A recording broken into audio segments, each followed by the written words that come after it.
আসসালামু আলাইকুম ওয়া রাহমাতুল্লাহি ওয়া বারাকাতুহু। আজকে আমরা চমৎকার আরেকটা ভার্ব করব, তা হচ্ছে ভার্ব পুলিরে। আমাদের নিয়মিত দরকার হয় ভার্ব পুলিরে মানে পরিষ্কার করা। ভার্ব পুলিরে মানে পরিষ্কার করা। আমরা যদি এর বর্তমান কালের কনিয়োগাসিয়নে করি, আমি পরিষ্কার করি, ইও পুলিসকো। আমি পরিষ্কার করি, ইও পুলিসকো। তুমি পরিষ্কার করো, তু পুলিশি। তুমি পরিষ্কার করো, তু পুলিশি।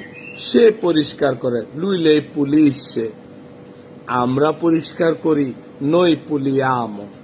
তোমরা পরিষ্কার করো, voi pulite। আর তারা পরিষ্কার করে, loro puliscono। তো এইভাবেই ভার্ব পুলিরে দিয়ে আপনি প্রচুর বাক্য তৈরি করতে পারবেন। যেমন আমি পরিষ্কার করতে চাই, voglio pulire। আমাকে পরিষ্কার করতে হবে, devo pulire। আমার পরিষ্কার করা দরকার, ho bisogno di pulire। তাহলে এগুলা চমৎকার করে মুখস্থ করে নেন এবং ভালো ভালো ভিডিও পেতে সজীব স্যারের পেজকে ফলো দিয়ে শেয়ার করে দিন। চাও চাও।